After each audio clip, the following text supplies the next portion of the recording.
music. That's that hot fire that she is. Happy feeling in the air. Happy feelings everywhere. Frankie Beverly and Maze, man, that's the feel good music. Ain't nobody at the family reunion fighting when you put Frankie Beverly and Maze on. Them are Earth, Wind, and Fire. Oh yeah, ain't nobody fighting no Earth, Wind, and Fire song, nigga. About Taylor Swift ass, but that's another topic for another day. Yo, why was somebody at work doing that?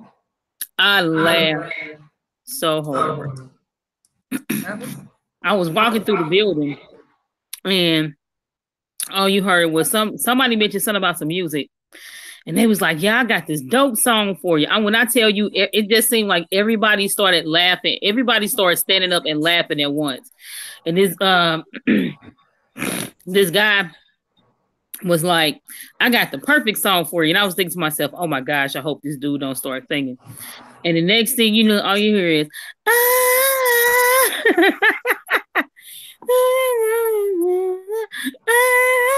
niggas just started setting up. People was dying laughing. Yo, I was so weak. And everybody was too busy laughing. They couldn't say nothing. I walked over. I was like, hey, time out. Just don't. Just like, bro, I don't know who sound worse. You or Taylor Swift. Like, just don't. So they was making fun of Taylor Swift. Is that what you're saying? Pretty much. He told me, man, you know that's how she sound. You remember? Do you remember? You know, it had.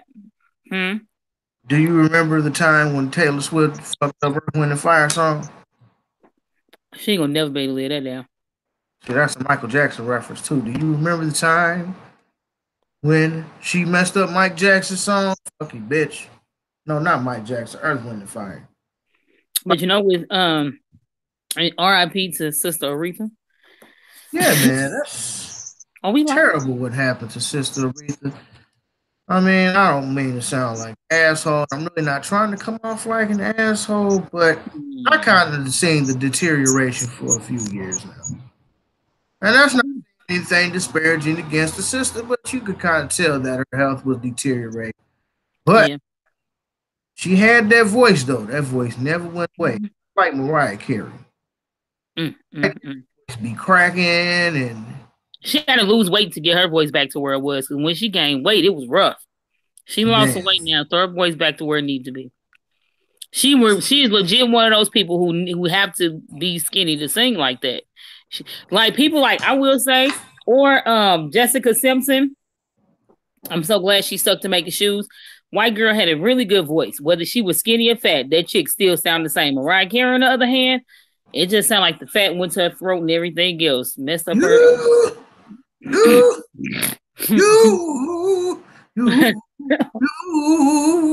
be like, with that finger, yeah, man. I'm like, stop. Cut it out.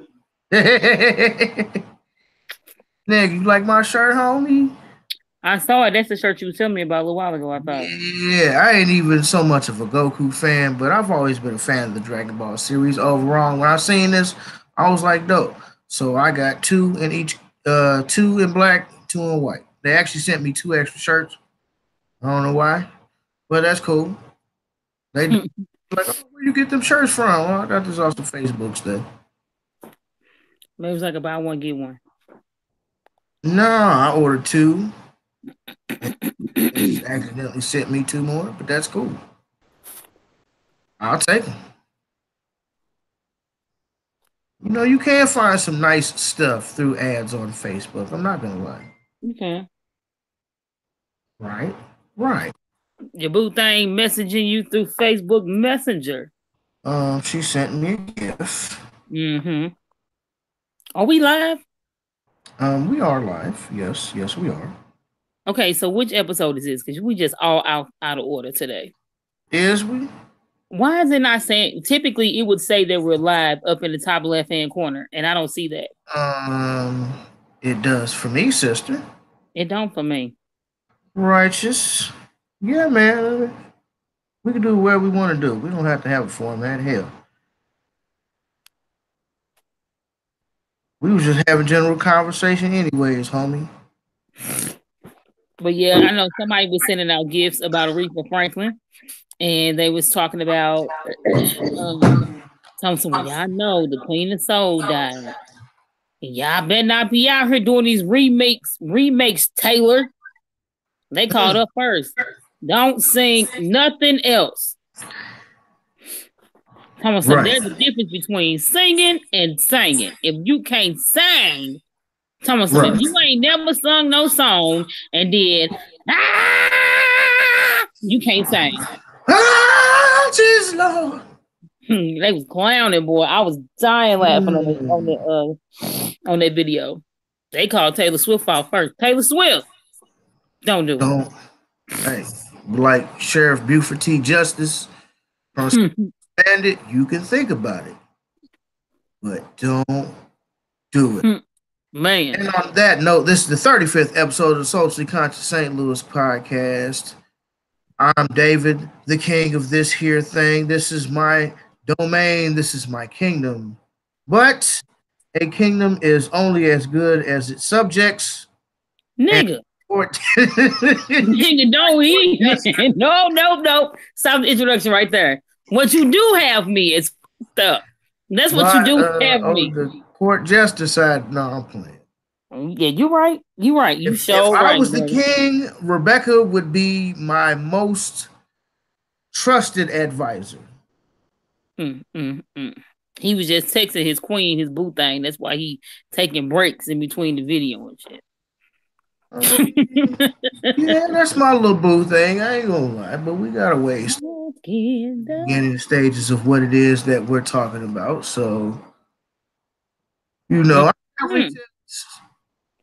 better, much better than the rest. That's good. That's a good upgrade. Definitely a lot more stable. He came in and hit you with the Beyonce. The funny thing is, I don't like Beyonce like that.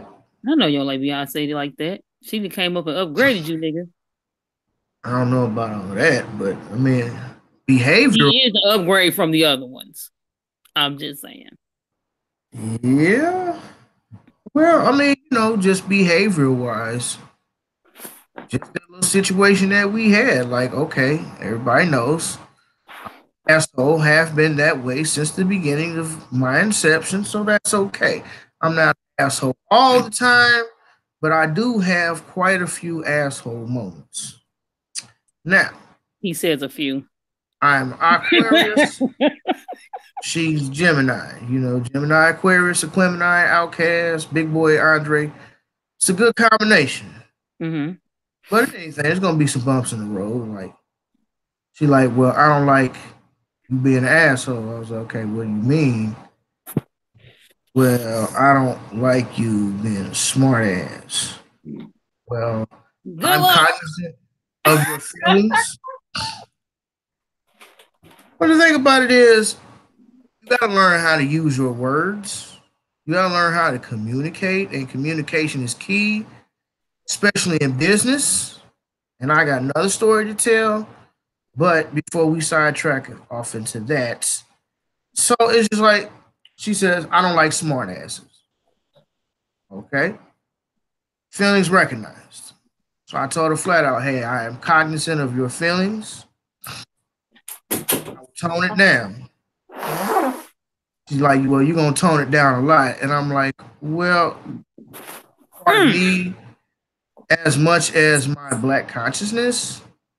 Now, it's not something I do all the time, but I do have my moments of being an asshole and saying outlandish things. I like that part of me. I like being able to say the things that people are too afraid to say. I enjoy it. So, just like we was talking about like last week, I believe it was, compromise is good. Compromising yourself is not. If you feel like you're compromising yourself, it's best to get out of that situation before you get any deeper. So And I say, hey, I'm cognizant of your feelings. Understand where you at. This is what I will do. I'm not going to guarantee you I'm going to stop. I'm not even going to allude to the fact that I'm going to stop, because I'm not. I ain't got to fake the funk. That's the difference between me and the rest of these guys out here. They'll lie to get what they want. I ain't got to lie to kick it. You know what I mean? I just told her what it was. And to my surprise, very shockingly, she was okay with it. Just like, hey, we just started talking. These things are going to come up. It's cool. I was like, what? Wow. Yeah. Is that the answer you're giving me? Like, I was expecting some blowback. Hell has no fury like a woman scorned, nigga. I was expecting some blowback. Oh, you was suspecting something. Nigga, I ain't got time for this. I got 2 kids. I got a job. I'm done. Click. Right. Like, oh, you don't believe in Jesus? How can you? I'm stupid. You're gonna be an asshole, huh? Is that the fuck you gonna do after all these good conversations we done had? I ain't got time for that. Click. Block. Block your Facebook, Instagram, Twitter. It was not that at all. That's dope. And I was like, wow. Okay, a brother can get used to that. That's dope. That is dope. So for you to say, meant to, no, I'm playing. No comment. To get you some queens. No comment. That's not true. Metu got queens in Africa. Mm-hmm. Go find me some African queens in America. You dig? That's the dude. Need to tell Metu to come through before you go to Africa, man. I miss dude. He's stupid. Oh yeah, that's my guy. Fucks with Metu. But yeah, so on the other side, on the flip side of that same scenario I just gave you. Mm-hmm. So I told you about my customer, Miss Dylan. Yeah. And how we was talking about the whole, like, you know, weed situation, pulling weeds and stuff in her garden, and up and maintaining that. And so I went over there. I cut a grass the other day, so we had a chance to talk. It's like, well, you didn't let my landscape go and this, that, and the third. And I'm like, well, you know, I cleaned it out, you know, but that was like a one-time thing. Well, I thought that you was gonna do it all the time. That's why I said that's what I wanted. And then you kind of tell she was getting a little flustered. Now, this is an old lady, maybe not old, but probably in her mid-late 60s. Mm-hmm. It's a customer of mine. Mm-hmm. To pull weeds in her landscape year-round. I thought that it was just a one-time deal. So she didn't tell you that she wanted it all year round. She didn't explain it well enough to me that I know, like, hey, I got to charge you for weeds. Charge extra $10 on top of what it is to pull weeds out your landscape. Every time I come, I'll just pull weeds while I'm there. Boom. So you can tell she was getting kind of flustered. So I was like, okay, look, nothing to get, you know, excited about. We just had a simple miscommunication. I'll tell you what I'm going to do. I'll go ahead. I will close you out for the entire year. I'll take care of your landscape for you. And then next year, when we come back, I'll just charge you a little extra to pull weeds every time I come out to your house. How does that sound? Mm-hmm. And she was happy. Very happy. Situation diffused. Solved. Problem solved. Mm-hmm. I could have been like, well, look, that's some bullshit and that's some shit on your end and I ain't finna worry about it. Like, nah, I'm not finna do that. That's why I was telling Brother Ronald, the one we had on the podcast a few weeks ago. Shout out to Brother Ronald Stevens. Mm-hmm. Wife and his beautiful daughters. Yeah. He's like, well, you know, you should, you know, build your business and then write down your business model and sell it for a profit. And I was like, well, I really can't do that. He's like, well, sure you can. All you got to do is just write down, you know, what you do and sell it to anybody who's willing to buy it. I was like, well, no, I'm the product. I am the reason why my business is successful. Yeah, the work involved, but I'm the reason why it's successful. Mm-hmm. I cannot give you a blueprint for something that only works when I'm in it. I built this machine around me. I am the key that starts the car. It's my business. So it's my call, just like I say, it's more important to me to go ahead and pull them weeds out this year for free because we had a simple miscommunication. It happens.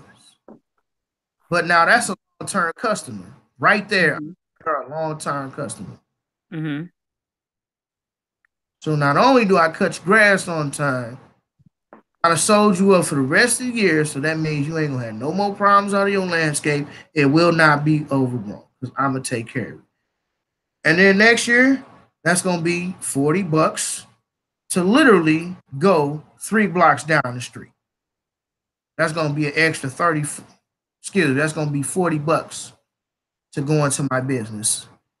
I am the business model. I have the gift of gab. The only way this works is because of me. Mm. I make decisions based off of what is best in the moment. I might give you a price. You might not be satisfied with that price.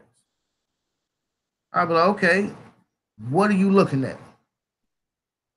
Which, I mean, other than Miss Brown, nobody's actually complained about my prices. And that's cool because I think I'm fair. You know, the house I did over there on Castleman, I charged them $350 for material and labor to Mm-hmm. and, mulch out their yard. And it would have been more, but they already had like 14 bags of mulch on the side of the house that they got. So they're like, hey, we already got some mulch on the side. Cool. Just factor that out. $350. I made a cool probably like $150 profit somewhere in that neighborhood. White boys probably would have charged them 500, 600, 650 to do that yard. Mm-hmm. Easy. So I sell something that I can't sell myself. Like, okay, I should say I can't clone myself and sell myself to the highest bidder. Like, it don't work like that. I guess he maybe trying to like give you a different alternative on how to look at it. I think you could do something like that like 20, 30, 40 years down the line, maybe. You know what I'm saying? Like Maybe right after business plan, sell it to people willing to buy it, but I could do lectures in Hotel Sixes like Umar Johnson. yeah. I hope he ain't doing lectures that This is much. how you build your business. Like I am starting the Wayward Lawn Cutting School for young black boys. I need all your donations so I can give every boy a lawnmower so they can start their own business. That's just where I feel, man. It is what it is. What's going on with you, though, Becky? How's your week been? This week has been cool. Hello? Can you hear me? Yes. This week has been cool, man. What's today? Monday? It's just Monday. So yes, today's Monday. I gotta turn in the paper to this girl. And put some stuff. And Is your hand covering the microphone or something? Because no, it shouldn't be. Can you hear me? Can you hear me? You should be able to hear me now. Yes, that's much better. Because damn, why is it? Can you hear me? A little bit. Can you hear me? Yeah, where your headset at? You ain't got no headset, no. But I will tell you the truth. I have absolutely no idea where it is. I don't. Hold on. Let me take this off phone charge. Maybe that's the problem. All right. Can you hear me? I can hear you. Great. Okay. So this weekend has been cool. I didn't do nothing this weekend for real. Today Monday, so I was basically getting coached according to how well I do a job. But apparently my facial expressions, or the fact that I have a straight face, is what could possibly hinder me. And I'm like, look, I'm not finna be walking around smiling all the damn time. With you white folks. That's what you wanted to say. They's like, well, or they say I need to stop trying to make sense of everything. Don't ask too many questions. Continue. Pretty much, like, because I'll get frustrated. Like, no, if this don't make sense, it don't make sense, and I need to answer because this don't make sense. So they said that could be part of my issue in regards to, like, oh, if we're gonna elevate you, and I'm like, bro, I don't need you to elevate me. I'm already elevated. Taha, that's right, Becky. Speak and on. They just kind of looked like they was confused. I said, "Is this meeting over? Thanks." And I just walked out like, I don't got time for this. Man. Other than that, today pretty chill, man. I've been there, nigga. Same old, same old. Sure. Yes, we're talking to you about your facial expressions. Right. I'll be like, my facial expressions? Yeah. Well, we seen that you was making some faces when Brian and Chris was over there talking. Okay, I can't have facial expressions. Well, no, that's not what we're talking about. You were making unnecessary facial expressions. Oh, well, those facial expressions that you're talking about are the facial expressions of someone who knows that this shit ain't gonna work. This shit that they got cooking up over there is not gonna work. No, it ain't gonna work. That's why.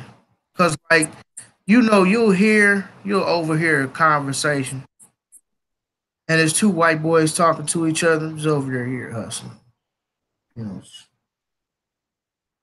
So this motherfucker, Chris, was selling this Brian. Brian was like the head over environmental services or something at this hospital that I was working at.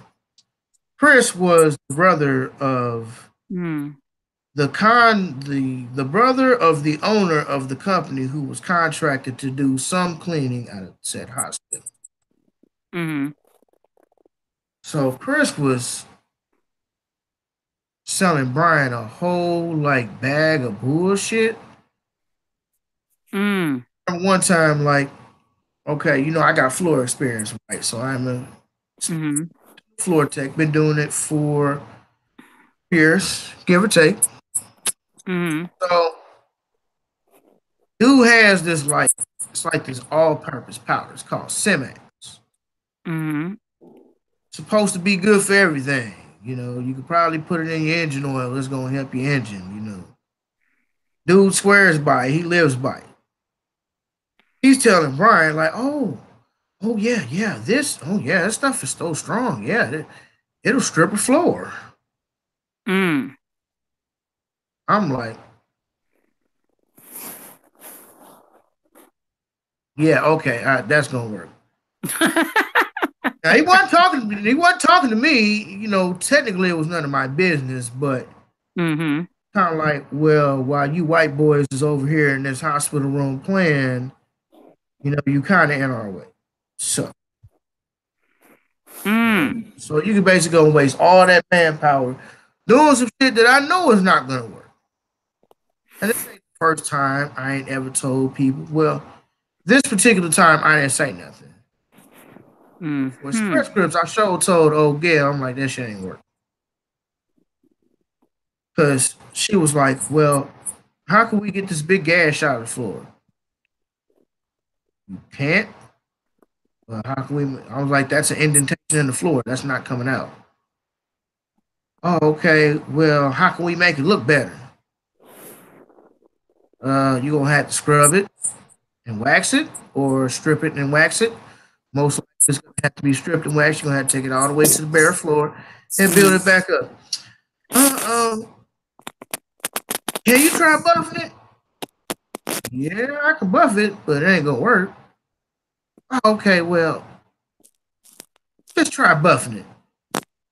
She was a Negro bedouin. She was the one I told y'all about, had that little funky wig. It was like this long lace front wig. She only had one. Never seen her in no wigs but this one. And that wig sometimes used to be funky, like not all the time, but sometimes like you'll get into an elevator after she walk out, and then you be like, damn, that's like dirty ass hair grease. This girl, her dirty ass wig. So she was a Negro bed wench. Just wanted to put that out there. My word was not good enough for her. So she calls in the Fuad and Cresco, whatever the fuck his name was. Bosnian cats. I remember it was Fuad and his partner, whatever the fuck his name was, Cappuccino. I don't know. But experts. She called the office to have them come all the way out there, spend like 2.5 hours on like a spot that's no more than 5 foot long and maybe like 2 inches wide, 3 inches maybe at the most. These dudes is putting spray buff on the floor and they just buffing and they just buffing and they looking and doing all this bullshit. Nothing. Nothing at all. And this chick straight standing by, like they doing something amazing. Like I'm watching her, watching them all the time. So as I move throughout the building, I'm looking at her, she looking at them. I'm looking like, man, this shit ain't working. She over there. Is it working? Fuad? Fuad? Is it working? Fuad? Like, shit ain't gonna work. 2.5 hours, and they was just like, ah. She was like, oh, okay, so it's not gonna work then. Okay. Guys, I knew if you couldn't get it, it couldn't be done. Bitch, I already told you the shit wasn't coming up. And then how about it's those terrazzo floors? And how about that's not even my job? You'd have to call the company to come out there and either replace that section or fix it or strip the floor down and do whatever it is they do because it's got a special type of sealer on there. Interesting. Yes. So yeah, back to the hospital story anyway. So this dude spent a whole night with a little powder, scrubbing his floor down, and Brian is just sitting there looking at him. Yeah. So what's the ratio of the Simax to water do you use? This swear to God, they used to come like these little micro cups, like maybe like that big. Used to come in these little micro cups. Oh, all it needs is just one scoop. Oh, just one scoop. Yeah, just one scoop, and it'll strip the whole floor. Yeah. It'll strip the whole floor. This motherfucker swear by this shit like it do everything. Might as well brush your teeth with it. I'm pretty sure it's whiten up your teeth. Stupid. Nigga spent the whole night in this room, didn't do nothing. And then, that's the killer part about being white. I don't want to be white, but this is how good it is being white. This nigga bullshitted this man for I don't know how long during this one night, not to mention all the other nights that I'm pretty sure he bullshitted him. And then at the end of the night, damn near maybe like after lunchtime, probably like 12, 1 o'clock in the morning, dude was like, well, I guess you're just going to have to get some stripper. And then here goes Brian. Yeah, I guess you guys are just going to have to strip it out. Well, dumb, we knew that from Jump Street. Silly motherfuckers up here wasting man hours playing with each other. But they got mad at me for my face. Well, your facial expressions A rather aggressive thing. You can't write me up over facial expressions, nigga. You can't fire me over facial expressions. Come on now, stop it. You think that they do. I mean, they'll probably fire me for something else, but you can't fire me for no facial expression. No. And then if you fire me, good luck finding somebody else like me, nigga. You was lucky to have me. Taking my talents to LA on the LeBron side again.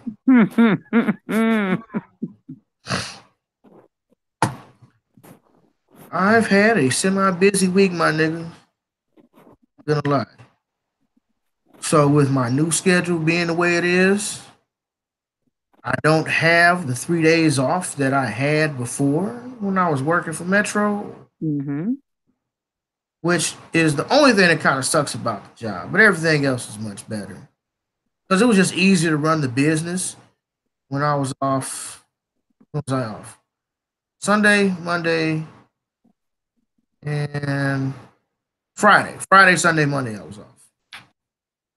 So I could pretty much mow all day Friday, chill Sunday, unless the boy called me up saying he needs some help doing some of his yards. And then like roll out all day Monday. So I can mow all day Friday, all day Monday, and I can pretty much get all of my contracts done. Maybe aside from a few I might have to tag throughout during the week, or somebody calls me and needs me to do something. I'm rolling like a big dog.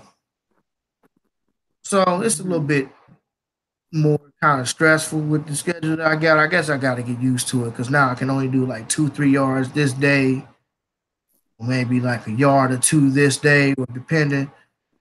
Like Saturday, it took so long to do Miss Dunn yard. I was going to go to the south side and cut my yards down there, which I normally do on Friday, but it's now Saturday. And it took so long to cut her rose bush back, pull her weeds out her planter, cut some little bitty trees down in the backyard. Like it took me like 2 hours, 2.5 hours. Shit, by the time I went to Walmart, got some boots, new work boots, went down there, worked on her house. It was like 11:30, 12 o'clock. Worked 3. I was like, fuck it. I'm done for the day. I ain't going nowhere else.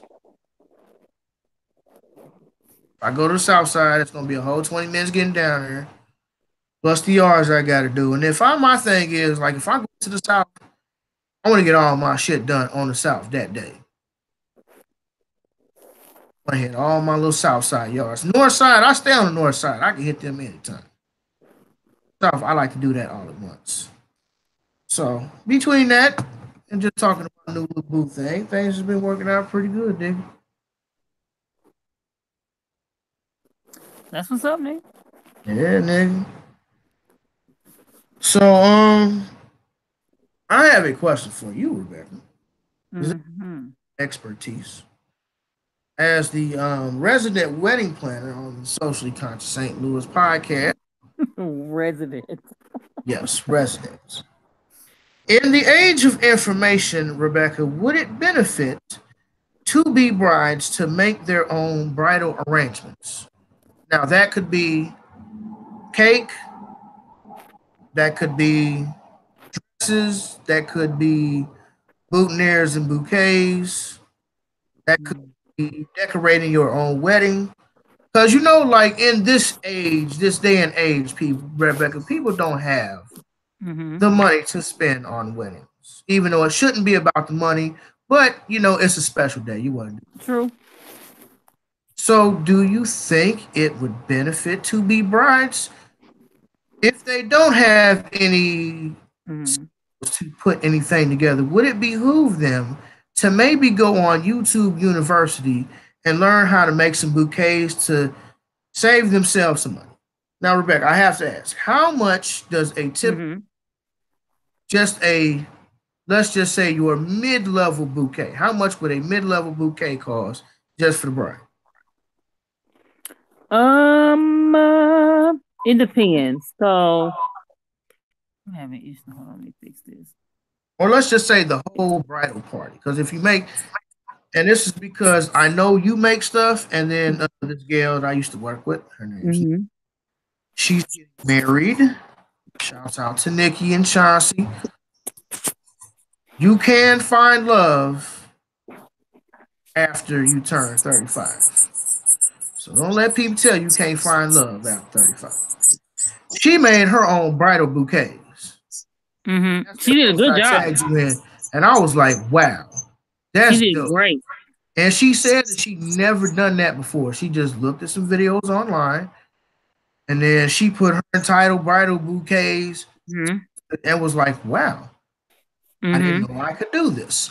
Plus, it saves you a lot of money. Yes, it does. Would it benefit to be brides to just take a few minutes or a few hours to learn something that could potentially save themselves a couple $1,000s? It depends on the type of bride you are. If you one of them people where you actually have the time and you don't even have to necessarily be artistically inclined. But if you are the type of bride where you can like for real just sit down and focus and do it, it will definitely benefit you because it costs a lot of money. Like think of it like, especially with real flowers. Real flowers are kind of going away a little bit for people who ain't rich. And to be truthfully, all them niggas use fake flowers too. They just look real on TV. But it will kind of benefit you more to use the fake ones. And the only reason why people use fake flowers most of the time is because they're coming out with different material of flowers. So the material isn't that hard, crunchy stuff that they used to use back in the day. Some of the material that they have now is really soft, silky, like they really feel good. So talking about like the little trees that be in the corner of the church that you right. Like it got that little fake grass straw around. Little fake greenery on it that's real crunchy. I mean, loud and crunchy. Look like it's made out of construction paper and shellac. Like it looks terrible. But no, it definitely is, and it costs a lot less. Like, you know, I tell people all the time, if you could do it, I would definitely say do it yourself. Do it yourself. Stop trying to live like the Joneses, especially if you're on a budget, because it's a lot of stuff. All that stuff out there is now, all the bling, all that stuff, it's available for everybody now. So I think it's definitely beneficial, especially if you're on a budget. And even if you don't have a budget, it's still beneficial because the money that people spend on to get their flowers and stuff done, that's anywhere between $1,500 on up. And that just depends on your bridal party. And you're not even talking about the reception, centerpieces for that, and centerpieces for decorations for the church and all that kind of stuff. Like you ain't even talking about all of that. So you can easily spend 20, 15, 10, anywhere between $1,500 to $10,000 on flowers. And that's just basic. That's just $10,000 to spend on flowers. Exactly. So since we know people that ain't got no money like that, I think it'd be beneficial for you if you did it because I mean, even with just making the flowers yourself, that stuff don't cost a lot of money. When I got married the first time, I think I spent $100 on flowers. But that's because I had 3 bridesmaids. I had to make all the boutonnieres and the 2 flower girl bouquets. And then my bouquet as well. And then the mothers of the bride and the groom and all this stuff. I might have spent $100. So when I did my own bouquet for this wedding, I might have spent $75, if that much. So how much would your labor be for? It depends on your wedding. I'm saying like your first and second wedding. What would the labor cost be to do all like you did? Huh? To do all the flowers like you did, same bridal party, same everything. Would the labor cost you for your first wedding and your second wedding? My second wedding, my labor wouldn't have been shit. I probably would have did that for free because I barely did anything at all. All I did was made a bouquet and I did I made my own wedding book. And I made Regis's boutonniere.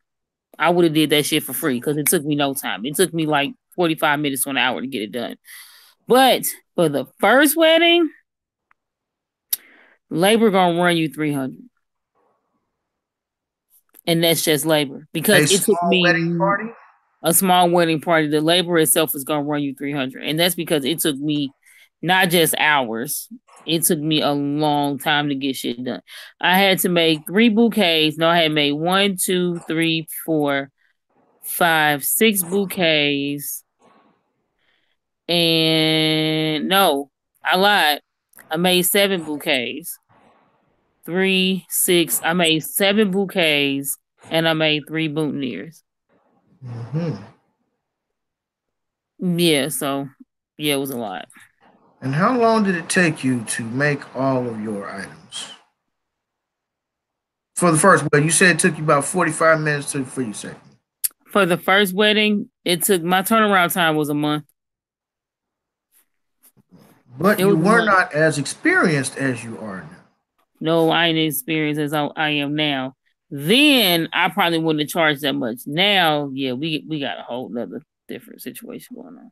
We're gonna raise them prices. I got to, man, because this one girl had an 8-person wedding party, 8 bridesmaids, 8 groomsmen. All the mothers needed flowers, and for whatever reason, that 2 mothers, the dads needed flowers or boutonnieres, and then they wanted the grandmothers to have corsages. And she thought all she was gonna pay me was $200. Huh? She thought all she was gonna pay me was $200. Nigga, and I said, let's have this conversation. Your flowers don't even cost $200.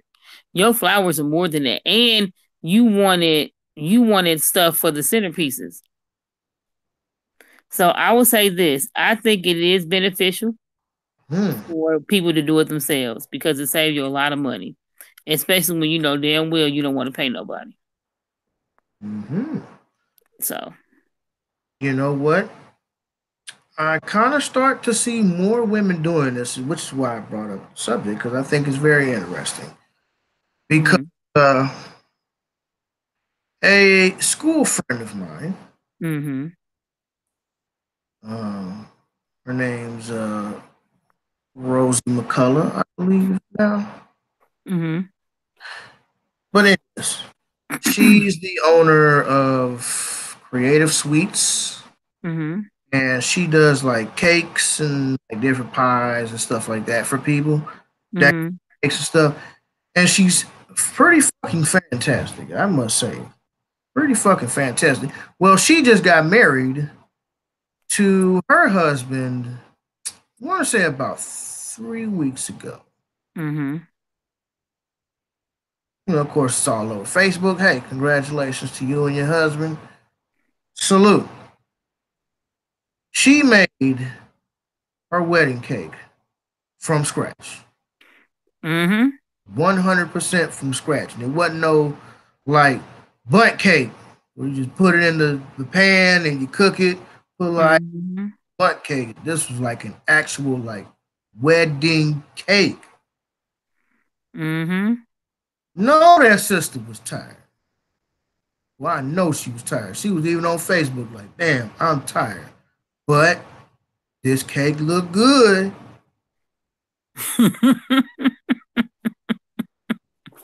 That's what's up. And then I think her and her husband went to Barbados on their honeymoon. So, like, you could do, I think it would benefit you to do it yourself. When we do our renewal, I'm cooking all my own food. I'm not catering nothing. I am cooking everything myself. And I will do my own decorations yet again because it does save you more money. Because I tried to get a friend of mine to do her own, but she don't want to do her own. And I'm like, go ahead and pay that wedding planner all that money and you finna be mad. And now you sitting on the phone like, man, it's like 15,000. There's 20,000 for that. And I'm like, yep, you could have just did it yourself. I want to hear that click. I'm just saying, do it yourself, people. Stop being lazy. Save your money. Shit, why not?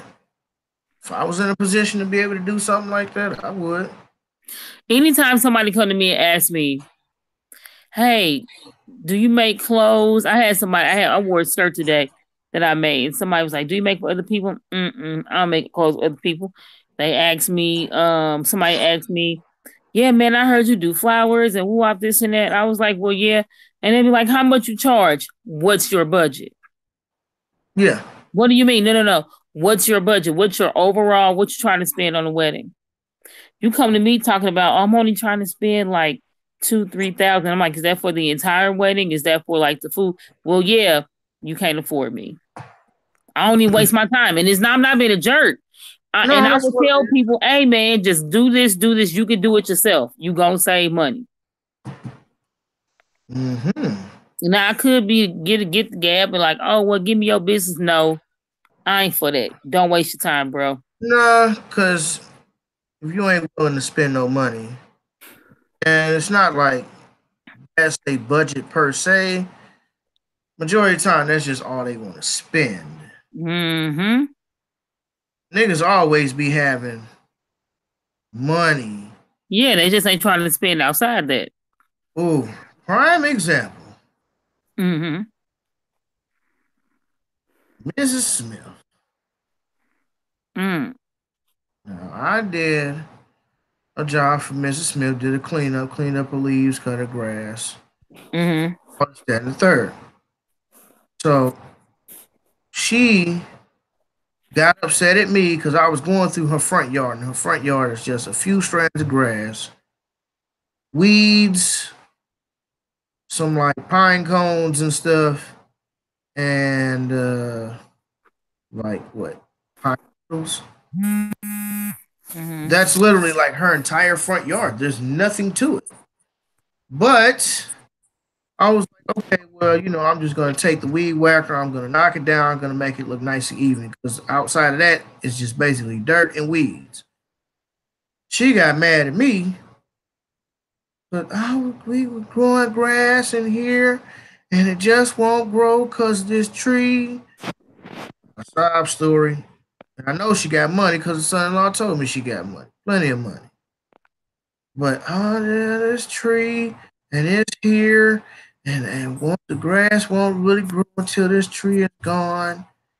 And they want to charge. Yeah, it'll probably cost you, at least $800-900.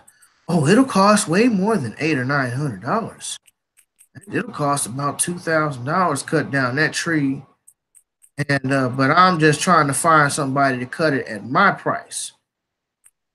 See, that's where she told the truth, and that's where shit got real at. I'm trying to find somebody to cut it for my price, not a good price. Typically, you look for a good price, maybe not the best price, because the best price still might be some lousy ass work, but you look for a good price. Oh, that's not a bad price on those tires. It's not a bad price on those bananas. Oh no, I'm not going to buy these bananas because I want to buy them at my price. So you're going to starve because you don't want to buy the bananas at your price. Same with that tree. You want grass to grow in your yard. She want the grass to grow in her yard. Got mad at me because I was clipping the shit down. And I'm like, well, lady, you ain't got nothing in this motherfucker but dirt. I didn't say it exactly like that, but I'm like, hey, trying to make everything look nice and even for you. Cool. She was just so upset. Oh, it took us a long time to grow that. Well, if you cut down the tree, cleaned up those pine needles, and got the pH balance restored to your yard, you could grow some grass. And it ain't like you ain't got the money. She got the money. Hell, she an old lady. She got a brand new ball. It's in the driveway. It's not a brand new ball, but it's a brand new ball.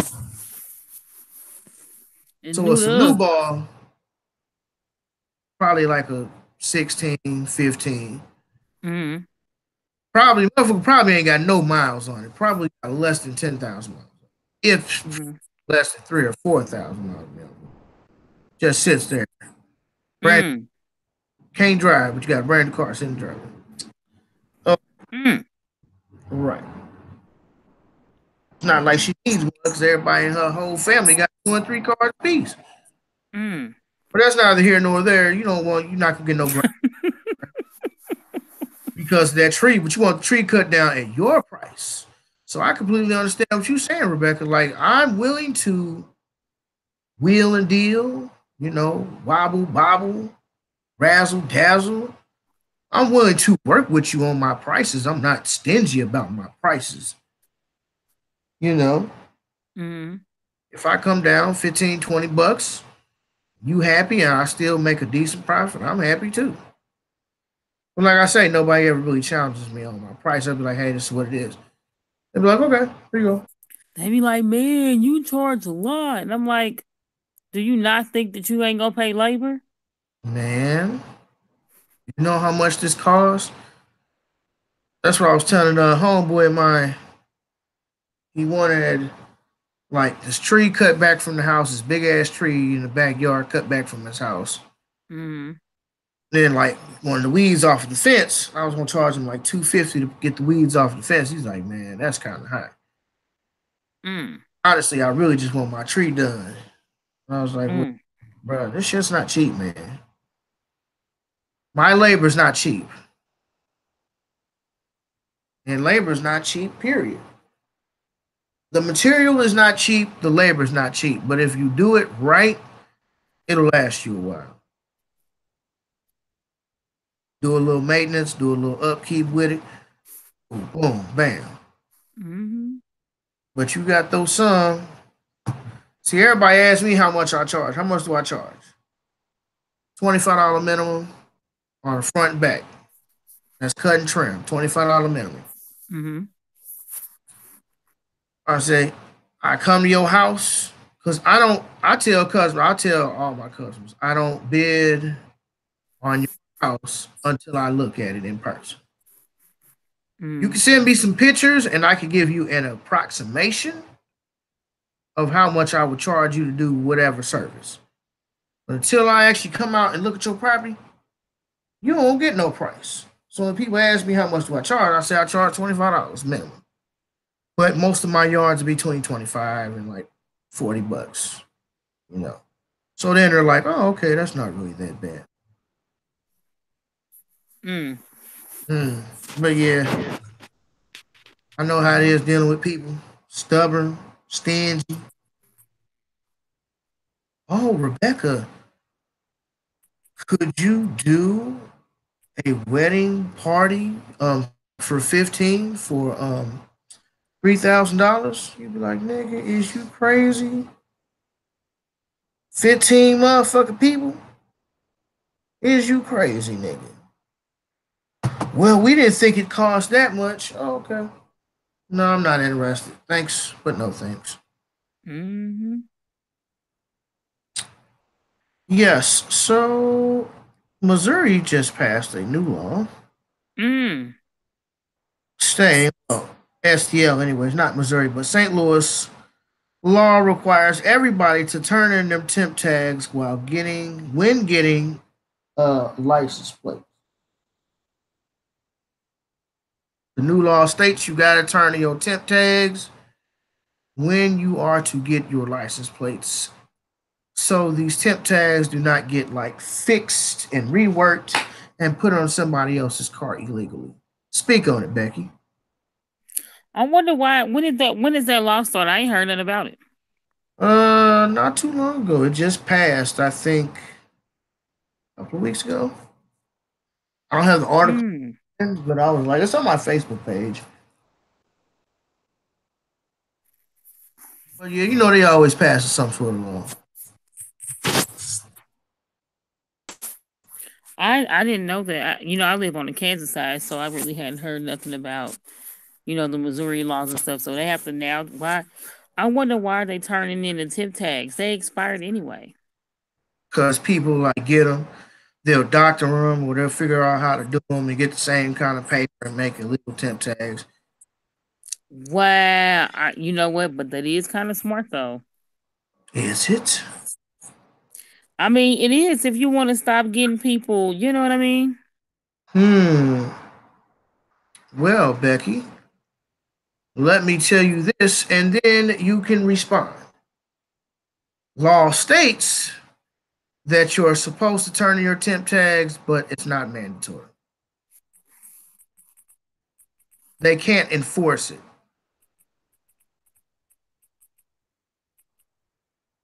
You said it's what? It's like they can't enforce it. They made a law that they basically can't enforce. It's like, hey, turn in your temp tags, but we can't make you do it. But turn in your temp tags anyway. Didn't know that. So I wonder how are they gonna handle it if they really can't force you to turn in your tags, like, or can they refuse to give you new plates? Nope. No. I hope they'll bring that over here because that's stupid. They just, I mean, with us, they even let you do your stuff online. You don't, they don't let you do y'all tags online. Nigga, I ain't bought no tags in so long. I don't even know. I think that a lot of our Missouri and St. Louis lawmakers be getting drunk on the clock because these niggas become dumbest shit ever. Really getting drunk on the clock? I cannot. You know, white people, they drink during like social parties and shit. They be at the office during the middle of the day straight drinking hard liquor. And this would be a business meeting or a business party. I'd be like, damn. I was in Express Scripts and I seen them niggas had beers and had a straight bartender serving mixed drinks and shit. I'm like, damn, that's how you crackers get down? I'm in the wrong business. I need to start having me some business parties like you. But I think these niggas be getting drunk on the job, Becky. Like, what is you doing? They just like, I got it. Everybody turn their temp tags, but we can't force you to do it. Okay, cool.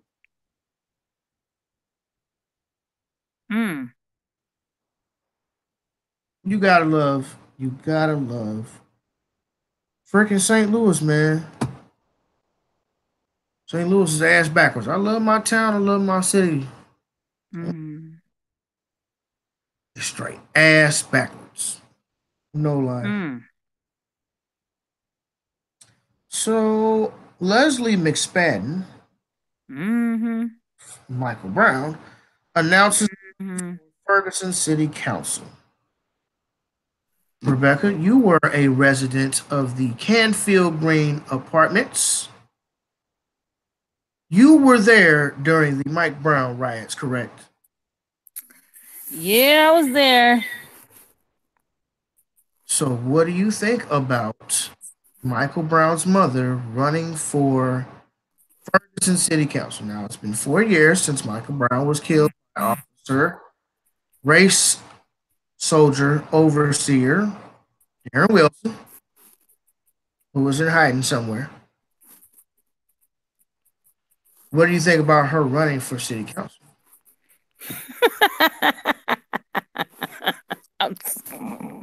Damn, is it like that, Becky? Tell us how you really feel then, nigga. Damn. More me calling a coon for this for sure. Like, just no, just fuck.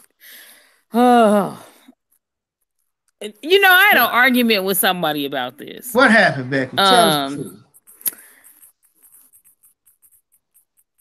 So, okay. So I had an argument with somebody because they fussed at me because they felt like I was being mean in regards to the whole, you know, Mike Brown mama doing, you know, being city council, this and that. And my comment was she didn't have any experience. Their comment was, well, it's good for the culture. What culture, nigga? And I said, what's good for the culture? And there was like a black woman running for city council, blah, blah, blah. But I'm like, is that really good for the culture? Is it good? I'm like, if she was white, we wouldn't be saying that's good for the culture. So she could be white and unqualified, and it's a problem, which it should be a problem. But if she's black and unqualified, it's good for the culture though. It's almost like we willing to get anything in office as long as somebody's in office.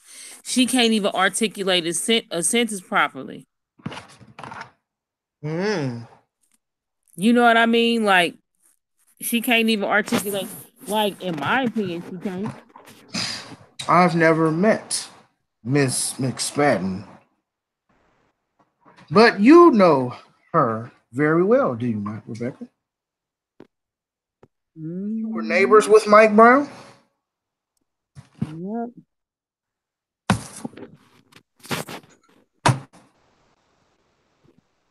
So continue on to a story, Rebecca. It's very riveting.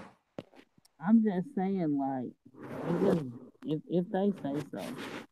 Your hand is covering the microphone.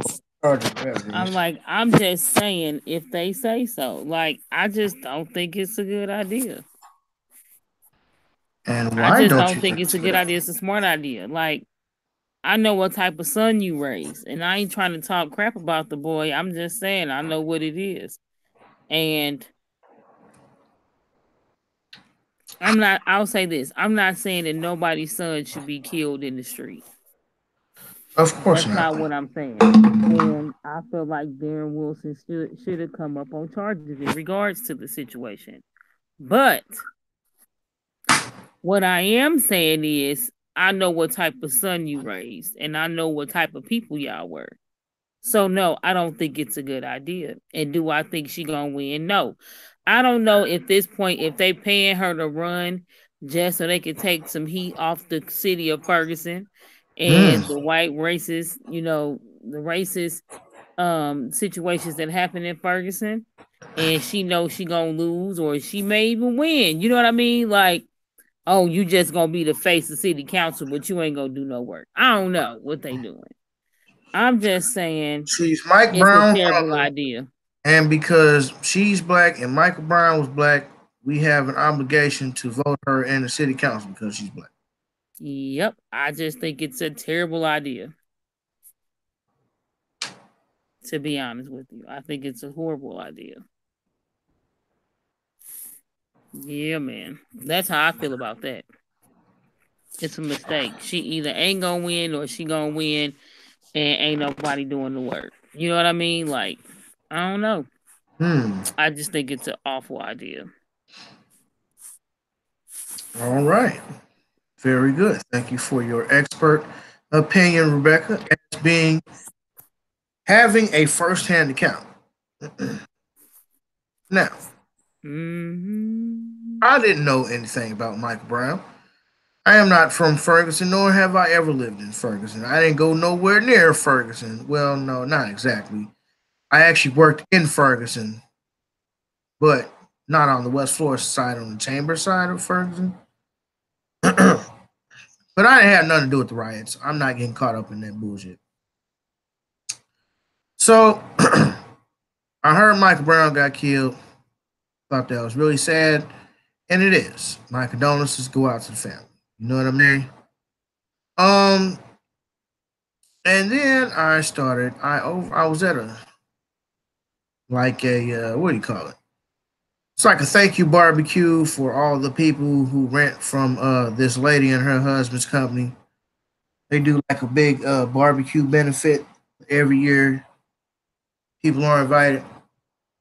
And this woman was saying, this black lady was saying, like, her sons were friends with Mike Brown, and Mike Brown was not a good guy.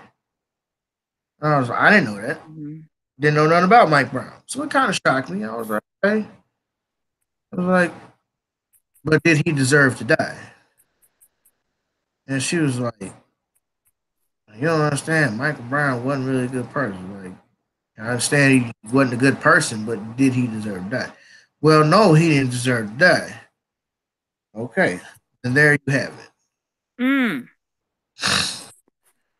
That's civilian side on the police side from two white officers. One who I am almost positive is not a racist, white supremacist. The other one, I'm not so sure. I don't get those white supremacist vibes from him, but they said the same thing about David Duke. So, I'm not trying to compare it to, I'm just saying can't necessarily trust everybody. But anyways, I was listening to them talk about their days patrolling Ferguson, patrolling the mean streets of Ferguson. Mm-hmm. And dude was saying, like, yeah, we had big problems with Mike Brown. Mike Brown was a piece of shit. Dude was telling me, he was like, yeah, Mike Brown beat up this old lady, woo, woo, woo, and this is what happened, and we had to come stop him. I was like, okay. Now, doesn't deserve to die. He doesn't deserve to die. No, he doesn't deserve. Mm-hmm. But Mike Brown's a piece of shit. Now that we have framed a narrative, no disrespect. You know, Mike Brown was a young man. He was only like 18 years of age when he passed. So, much like the Tupacs and the Biggies of the world, he could have changed his life for the better. But we'll never know because he was gunned down. So, just because he was like this right now, or when that happened, doesn't mean that he might not always be like that. I don't know. I'm just trying to play devil's advocate here. So it doesn't make like sound like I'm going in on the brother, especially since he's from my own hometown. That counts a little bit of something.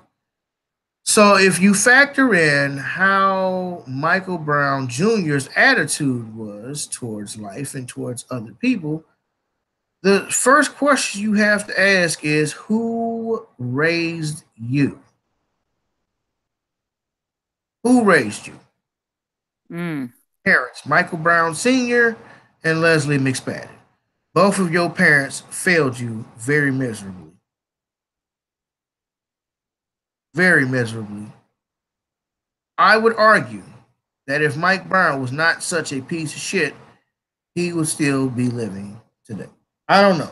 That's hypothetical, but it's not only the stuff that happened when he went into the store and snatched them Rellos, which I think that was like a deal where a dude didn't have the money or something. I don't know. But there was apparently a business transaction. And Mike Brown, like, look, nigga, transaction's done. Give me these motherfucking Rellos. All of that led up to a culmination of one event when he got murdered. I'm not saying it's right, but you keep the energy that you attract. You know, you out here doing evil, then you gonna attract evil energy into you, bro. You're gonna attract evil energy into your spirit. And quite frankly, for a young man to be like that, a young man who had two parents, I don't know what their relationship was, but still, you had two parents. Two. Some people ain't got one parents. Some people ain't got none. Some people are adopted, nigga.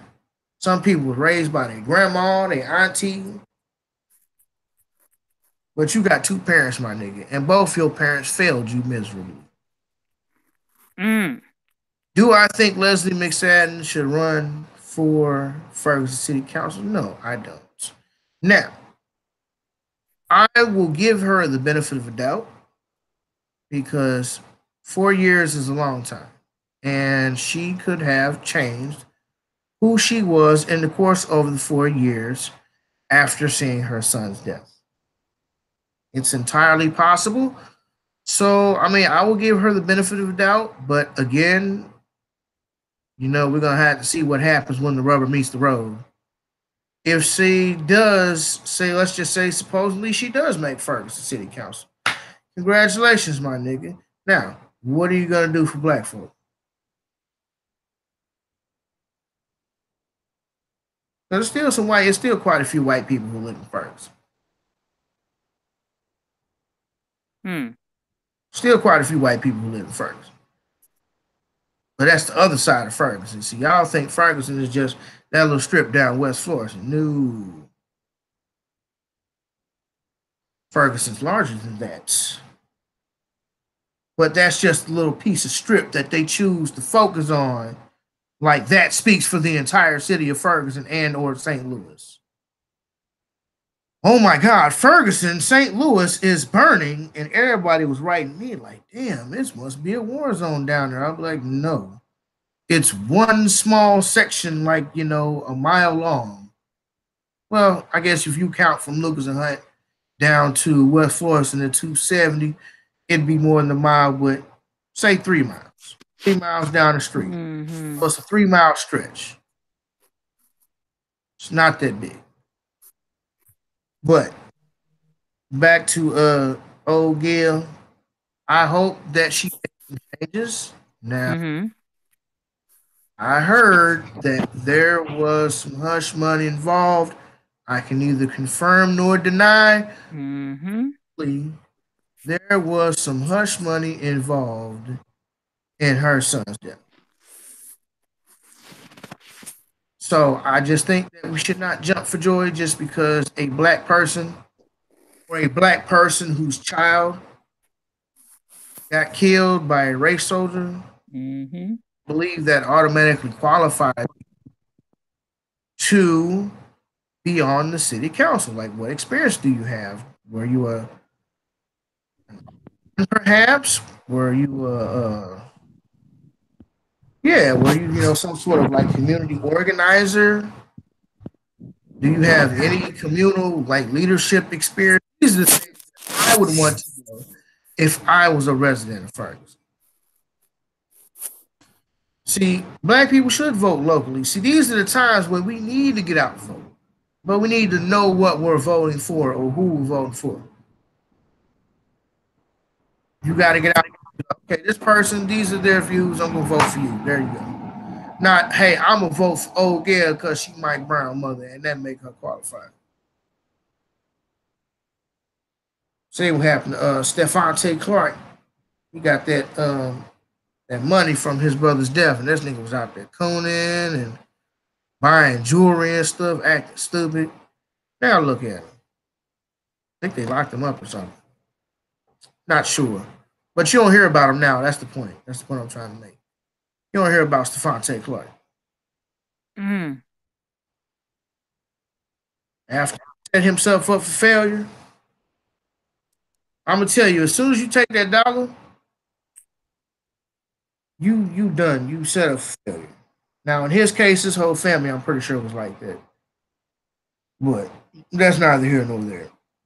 But hey, sister, I wish you the best. I wish you nothing but the best of luck. I'm not sure it's the greatest course of action, but hey, shoot your shot, and if it don't work, it is what it is. On another Ferguson side of the game topic, Ferguson, I believe he was an attorney. It's a brother named Wesley Bell. I think he was a councilman in Ferguson. He was involved in like the protests, the riots, and all this stuff. So we just had the primary elections, the 7th of August. And the primary just basically means like, hey, we're doing a mock trial of who we think is going to win in November. So you go out and vote for your favorite person, and then they tally up the votes strictly like for gathering information purposes. The primary really doesn't have shit to do with anything. But I got paid, so I ain't tripping off of it. Go primaries.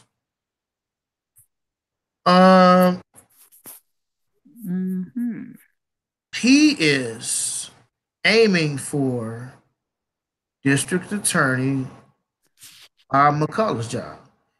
He was the attorney, St. Louis attorney, who failed to indict or failed to charge your boy Darren Wilson, not your boy, but Darren Wilson. So He's vying for his spot.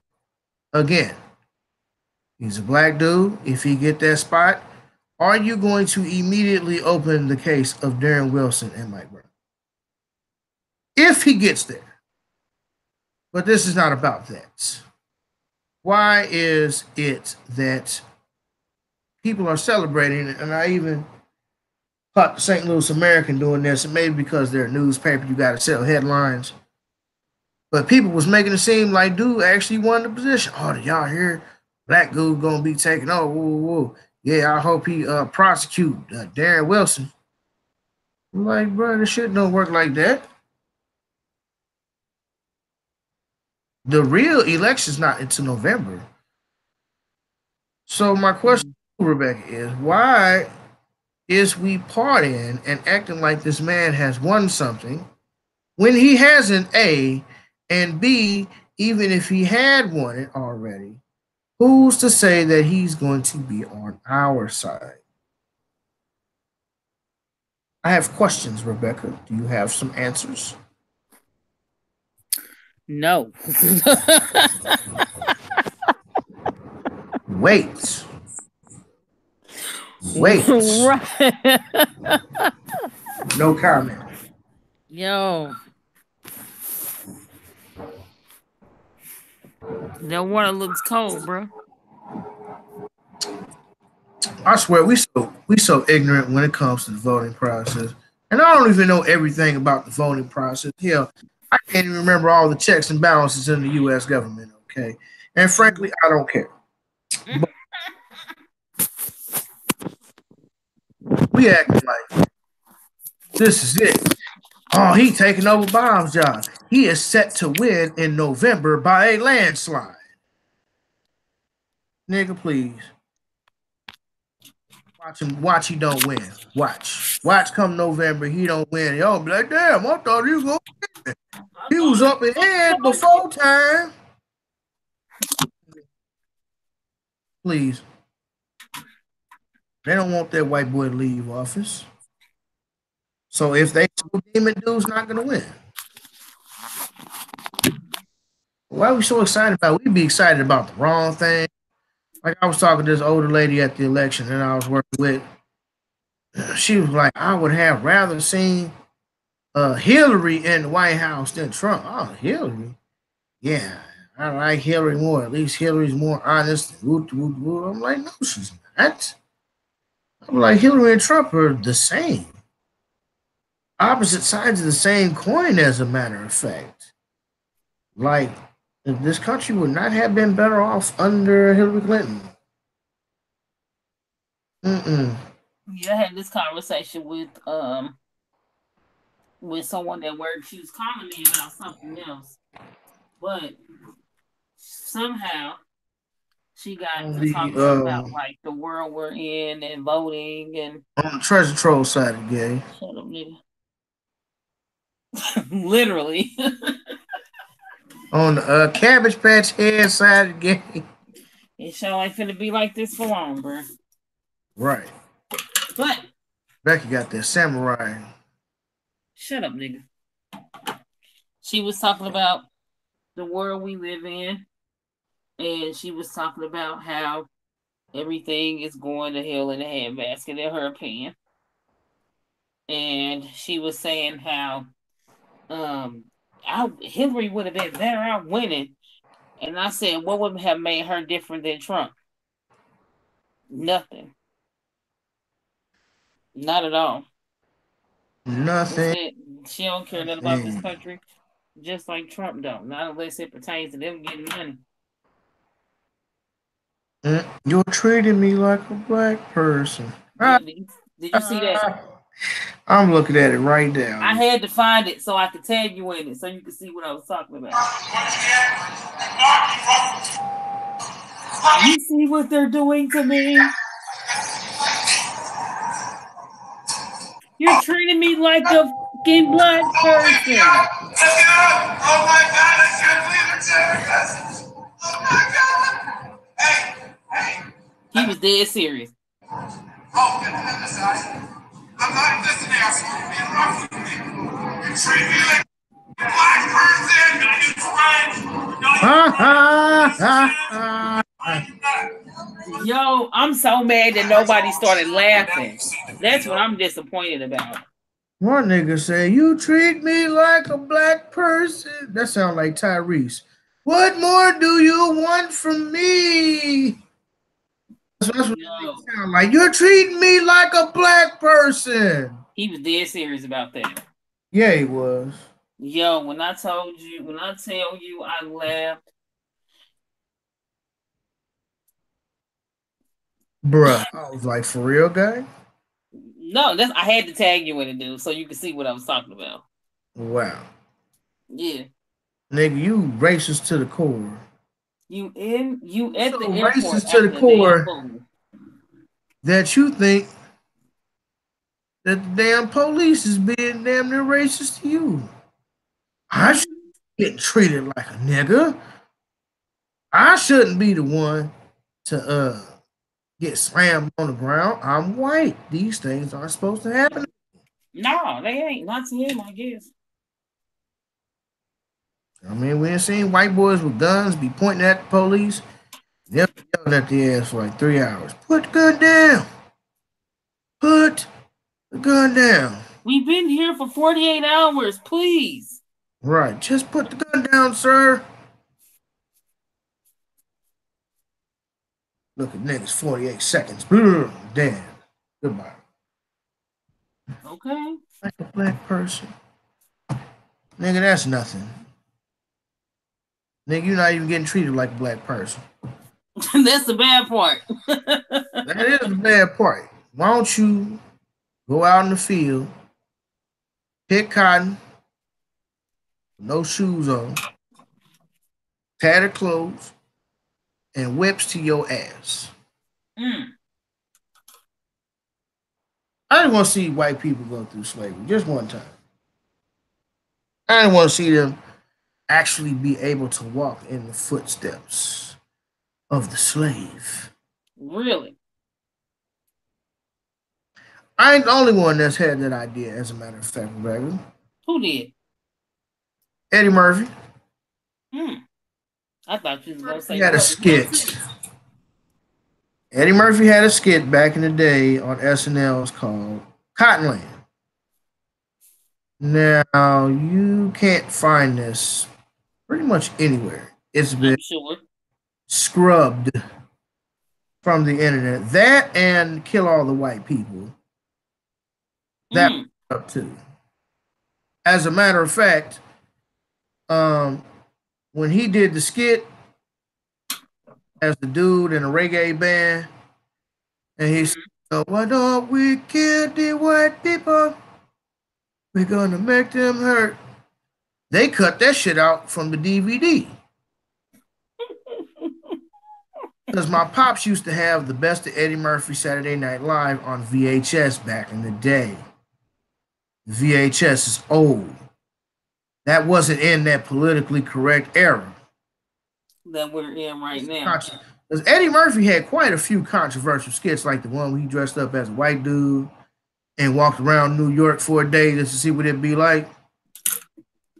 Dude had a lot of controversy. I remember that. Man, y'all sleep on Eddie Murphy, man.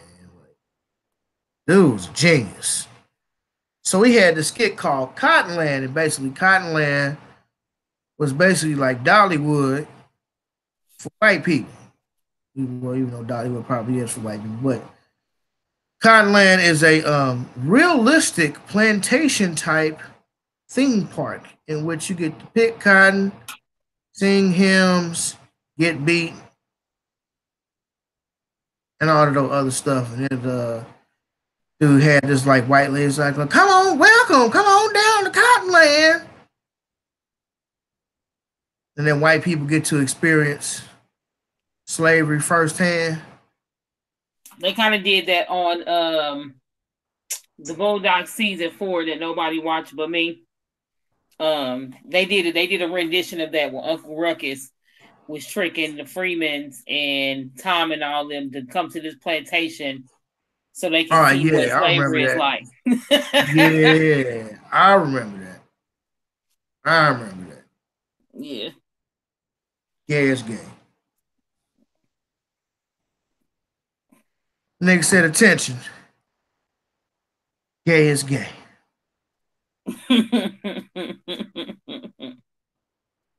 I miss that show so much, nigga. Yeah, but think of the world that we in. The Boondocks, shows like the Boondocks, a lot of people be like, man, Dave Chappelle need to come on back. Those shows would not make it now. The way that the world that we live in, you would not be able to get away with that stuff now, in my opinion. Even though Dave Chappelle might have gay jokes, but he had Mario Cantone, who was a open flaming homosexual, on his show, and dude completely cool with it. Didn't even care. He's a comedian. He had a whole skit, Ask a Gay Dude, and the shit was funny as hell. Yes, it was. You didn't see him being uptight. Oh, ask a gay dude. Oh, that's offensive. Well, sue you. Whatever the fuck. Really? That what you? So you don't like what I have to say, and you're gonna get mad at me because I don't like what you had to say. That's what shocked me so much about my little boo thing earlier. Because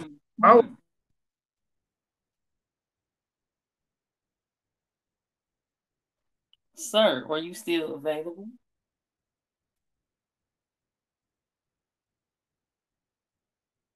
Anyway, I love those parts of me. And I'm not gonna compromise myself.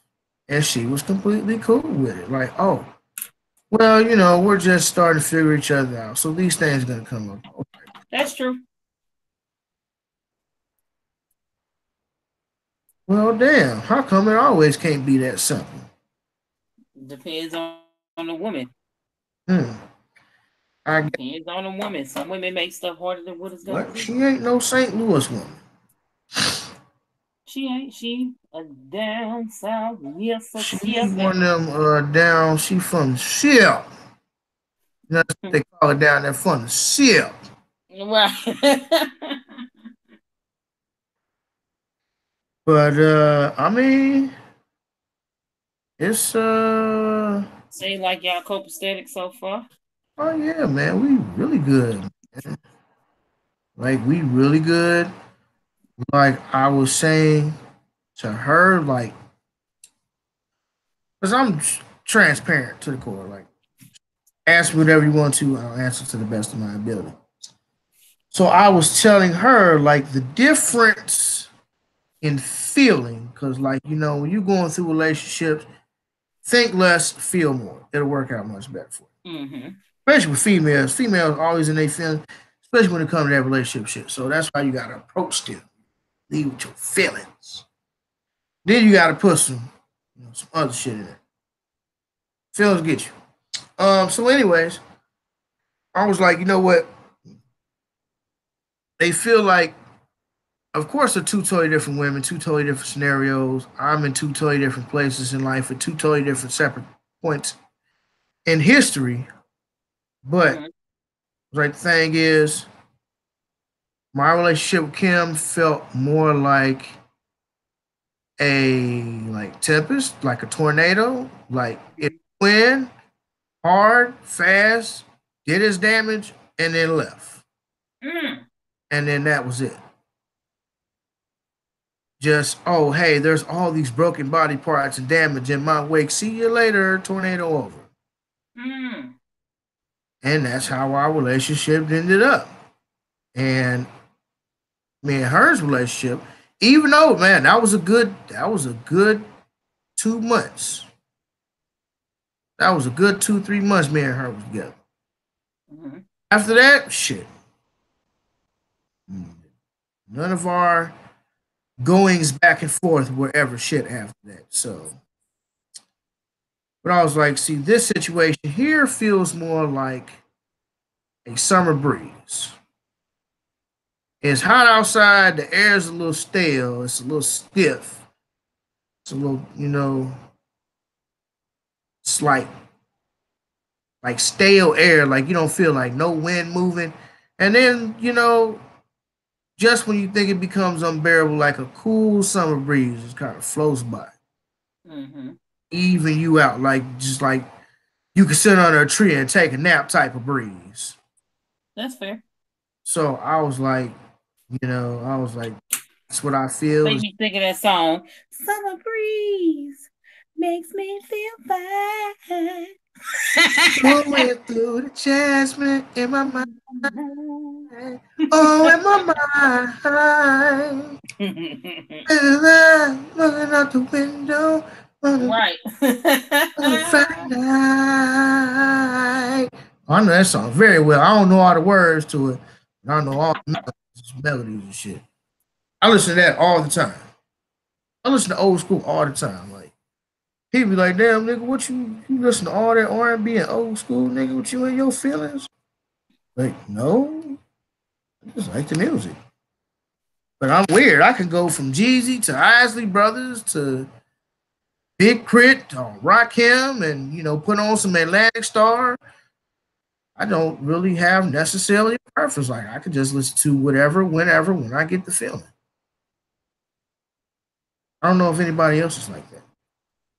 But yeah, man, things is going good between us. And I hope they continue to get better.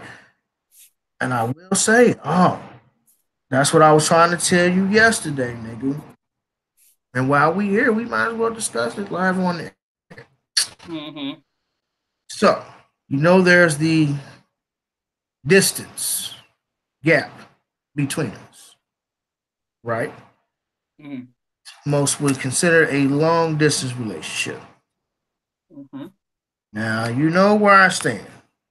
Like, I have this business, I have the church/community stuff I got going on.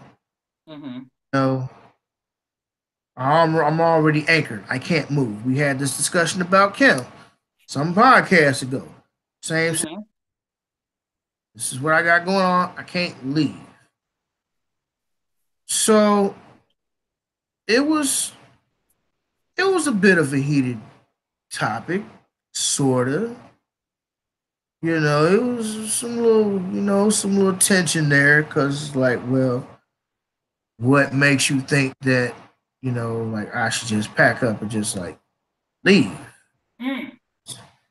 My family's down here, their dad's down here, my parents are down here, and then for me to move all the way out to St. Louis and then it doesn't work, then I'm gonna be stuck looking like, hey, what the fuck? I got 2 kids, I can't be out here like that. That's fair.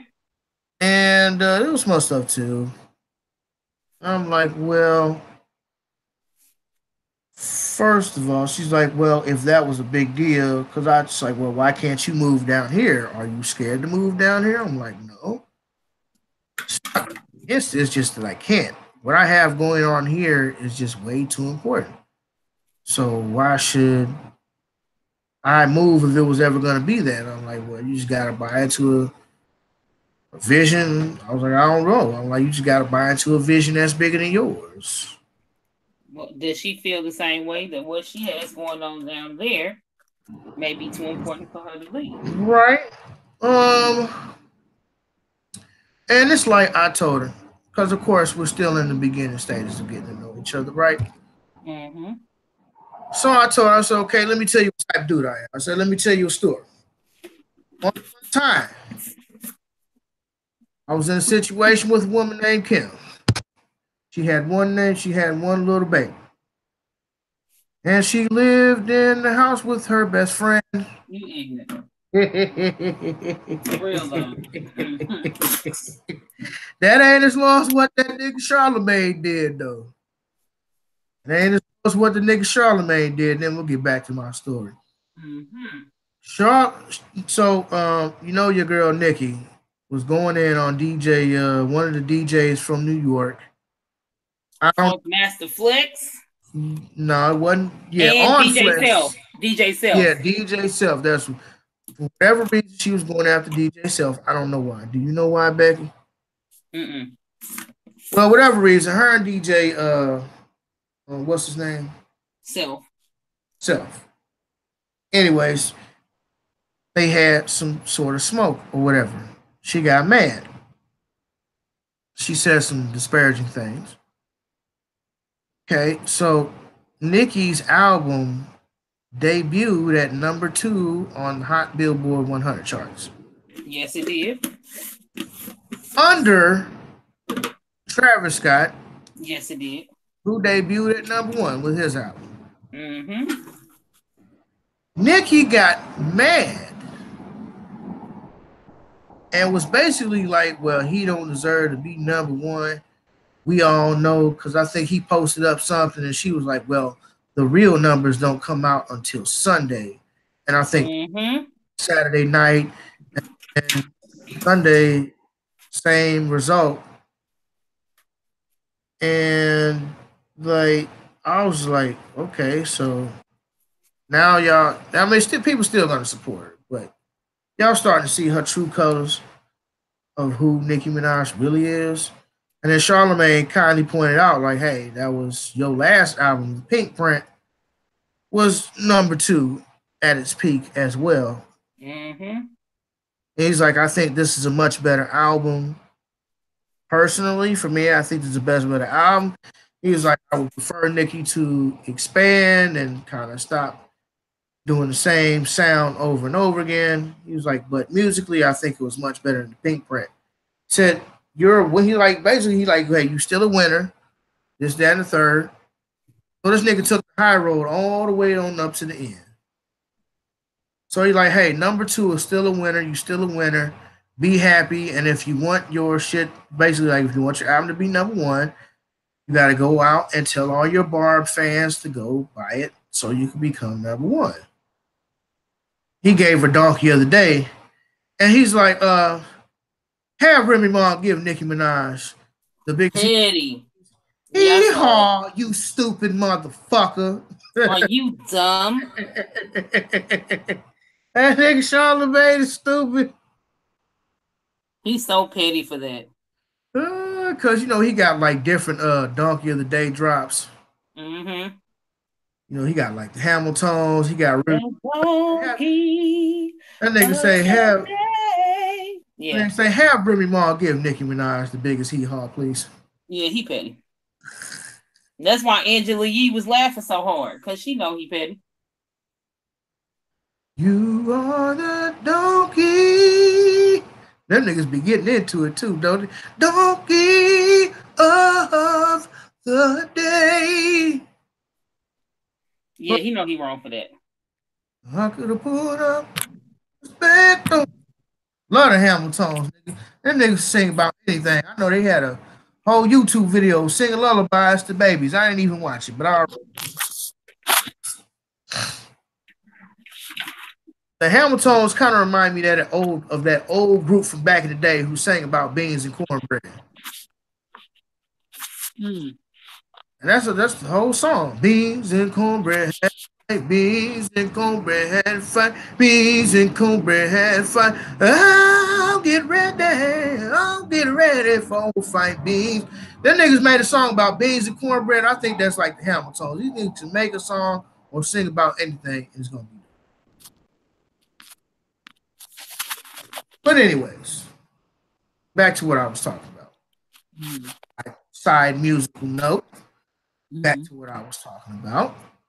So it's like it's not that I have a problem moving elsewhere.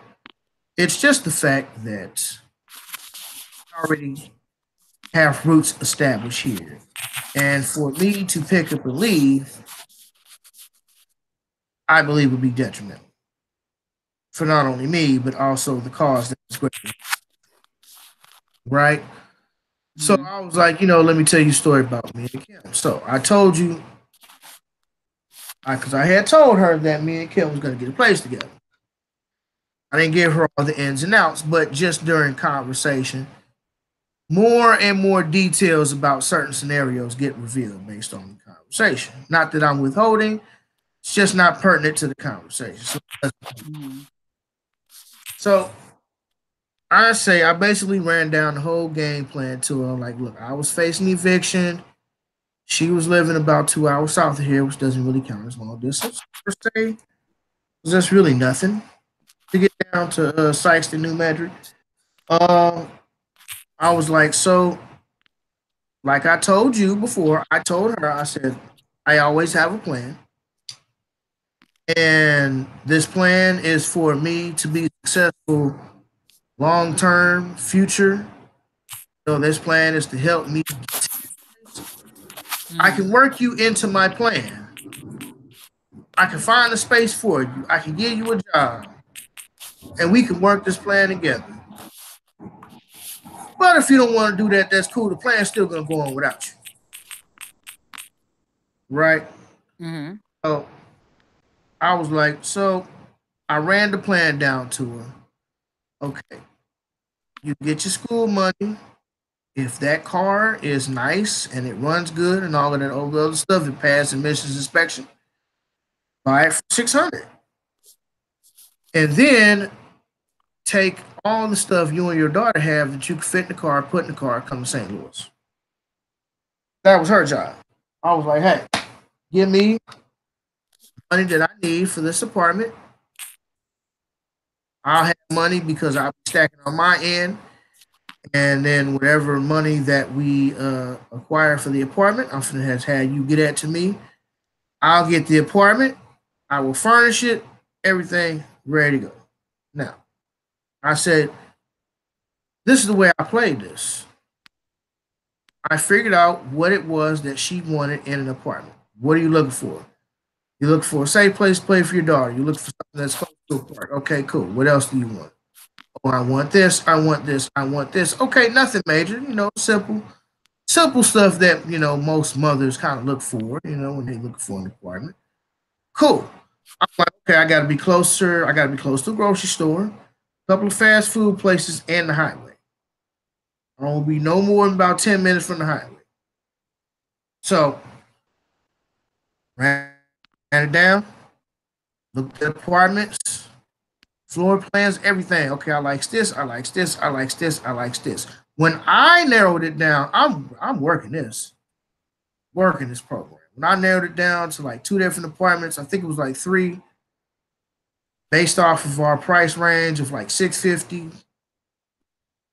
650 was about our maximum. And I found like 3 different apartment complexes, all with the amenities that we wanted. Some had more, like wash and dryer inside the house. Some didn't. And I was like, once you come back down here to St. Louis, me and you will take the time. We'll go to each apartment complex. We'll fill out the application together. We'll go look at some floor plans and see what they got going on, and then we'll make our decision. Once the decision's made, do what I tell you to do. Put stuff for you and your daughter in the car. Have Kiki sell the rest of your stuff. Just tell her to keep it. Tell her to keep it. Tell her to sell it. Whatever. She don't want the house. Tell her to move out the apartment or whatever. So I was like, yeah, I got a whole house in storage. I'll have the apartment furnished, utilities on, all of that. By the time you and your daughter move down, the only thing you got to do is get a bed. And we can get a bed because that's easy. So I ran down to my new boo thing. What I ran down to my old boo thing. And so I'm like, see, I'm this type of nigga. I plan shit. I'm a mastermind. I be planning when you don't think it ain't even no planning involved. Just like me and Jessica. I told Jessica, park at the Weber Grill. Jessica only thought that we were going to the movies because that's all I told her that we were going to do. She did not know we were going to have dinner too. So when she asked, friend, why are we parking by the Weber Grill? Well, you see, sister, that's where we'll be dining. So then we can leave straight from our houses, not house. We can straight from the restaurant. I can walk to the car. We can go home. She didn't know that. I knew that. She didn't know that. She was thinking, okay, this is far from the movie theater. I was thinking, when we come from the movie theater, we'll come back over here. It'll be late anyway. It'll be like 11:30. Boom, we come straight to the car. So I'm that type of nigga. If I was, I'm just letting you know, if I was to ask you to do that, and one of her concerns was like, not being married or engaged and stuff like this here, thinking that it might just be a nigga asking you to move down here on the whim type shit. And I was like, well, trust me. If I ever have this conversation with you, you better believe that I have already worked all of the shit out of my head. I got a house. I got a place for us to stay.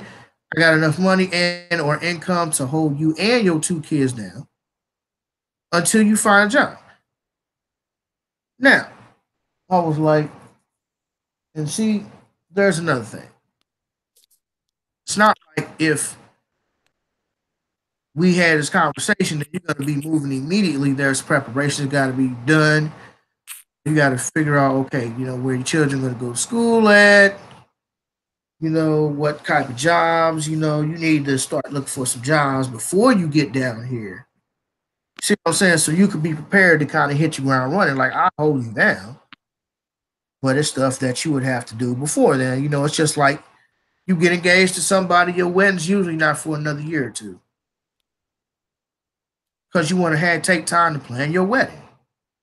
So I was like, if I asked you to do that, ask you to uproot your whole entire life from Mississippi, plant new roots in St. Louis with a dude,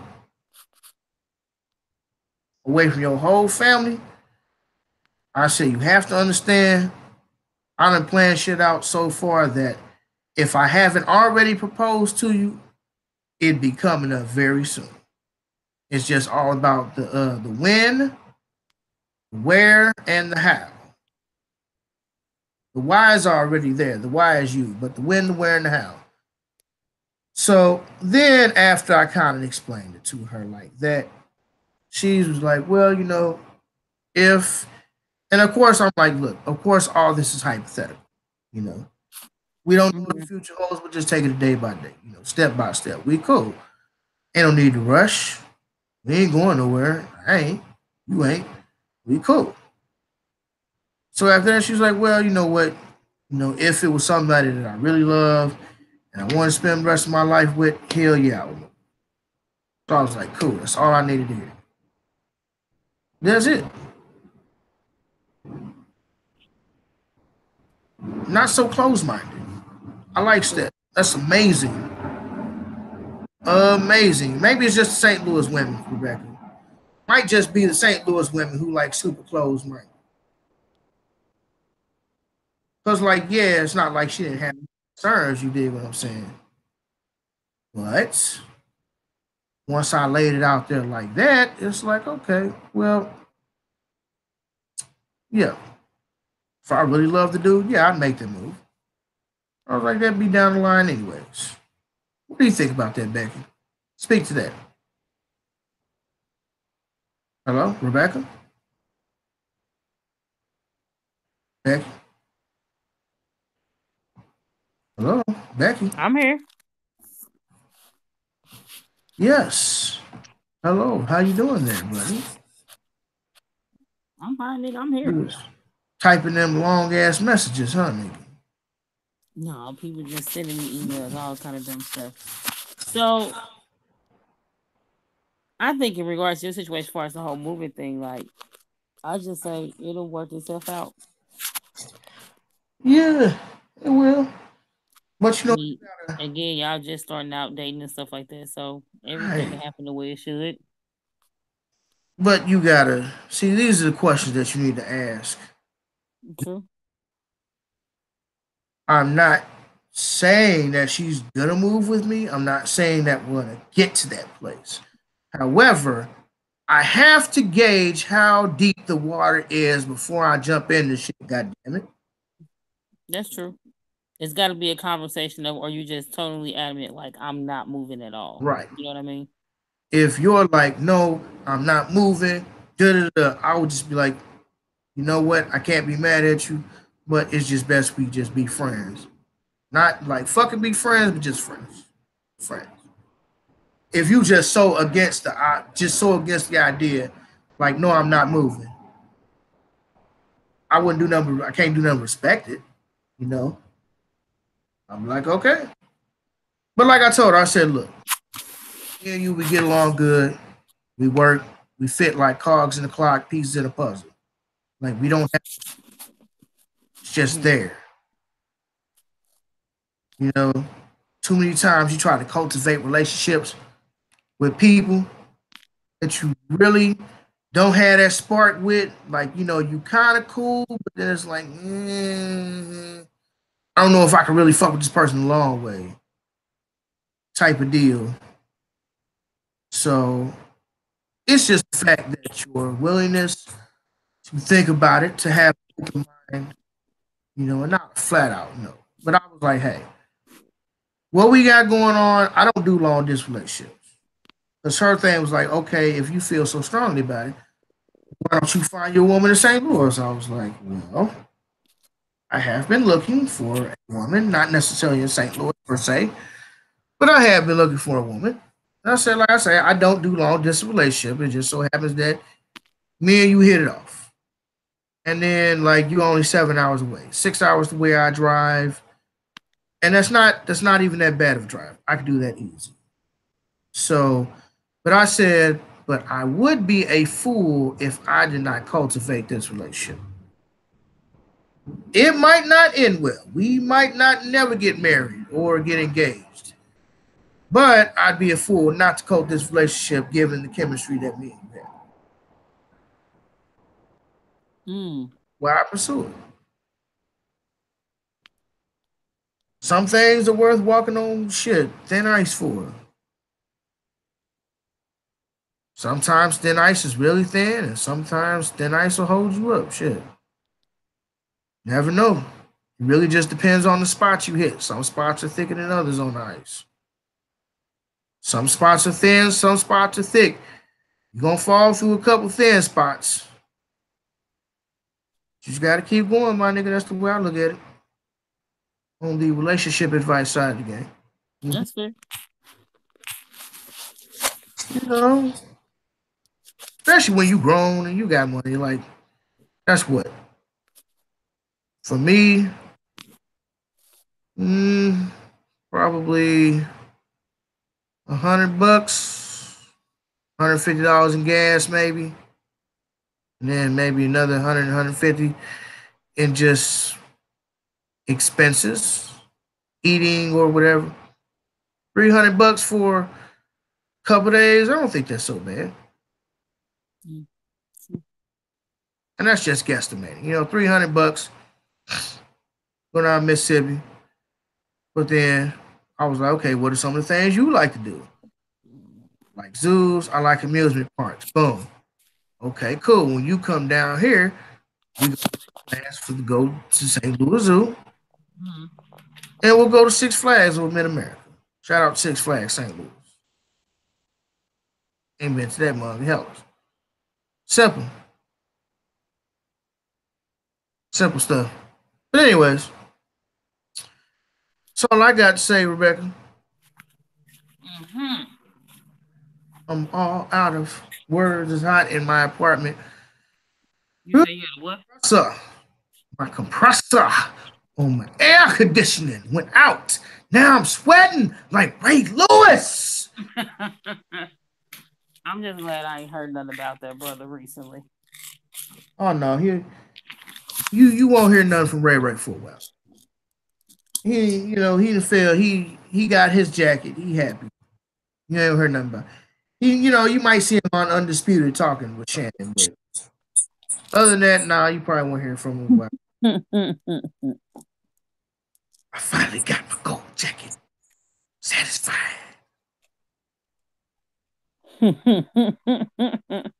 People be clowning Ray Lewis. Ray committed that murder. Ray caught the body about a couple 100 weeks ago. That's like Conan the Capital. I don't know. I think Conan in that nigga spirit. The owners. The owner. The owner? Is that how you address the team owner? Like, call him by his name? Because he's the owner. The owner. That boy was hugging on the owner and shit like Steven from Django. Stupid. It's your candy. Now, Steven, you old decrepit bastard. No. What that nigga doing on that name?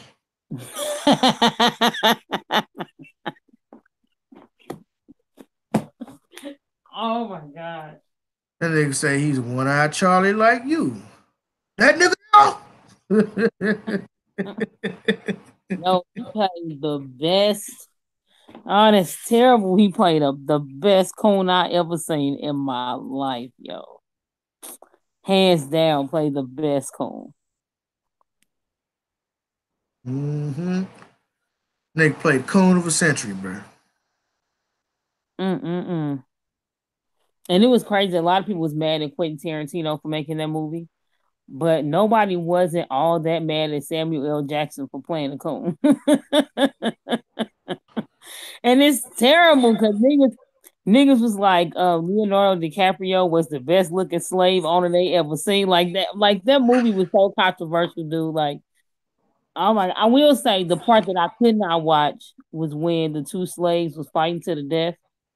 Like I couldn't watch that part. I had to wait till it was over.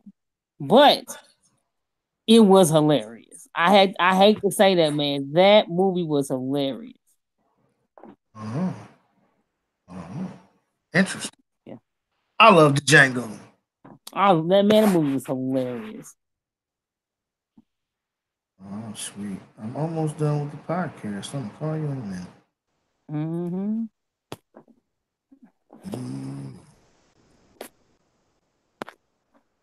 He almost done. Well, this has been the 30-something episode of the podcast. I have been your 35th episode of the Social Constantly podcast. Yeah, I mean, we was wrapping it up anyways. I was done anyways because we had a short topic list, and wasn't really much going on this week. Has come a calling. When love calls, love calls. I love him. Your name. When love calls, love calls. I will tell you, when I first heard him sing, baby, when love is calling your name. Yo. He got that cameo voice a little bit. Like love is calling your name. That word up. They kind of got a similar like twang to their voice. I don't know. His is a little bit on high pitch. When I first heard him sing, that nigga used to get on my nerves. But then I started, I'm like, oh, it actually ain't bad. That's what's up, man. Mm-hmm. Yeah, nigga. So, I'm gonna get my new phone. I just ordered it. So, the other phone back. Shouts out to Boost Mobile for not accepting anybody's phone but theirs. Appreciate that. So now I gotta send the other phone back and get the other phone, the new phone, which is a Boost phone, sent to the house. So what's the phone you gonna get? It's a Galaxy J7. Reed just had that phone. He liked it. I said it's exactly like my old phone because I had a Galaxy J7 when it first came out like 3 years ago. And it's been a good phone. And honestly, as much as I would love to buy a new flagship device, an S, 25 or a Note, 82, I would love to buy the latest and greatest of the technology, which is going to have features which most of myself is not going to use. But, I can't afford that right now. And honestly, that phone did 3 years and it just went out. The little charger, like the little... The charging port piece is metal on the inside of the phone. Yes. Charger port. That's what it is.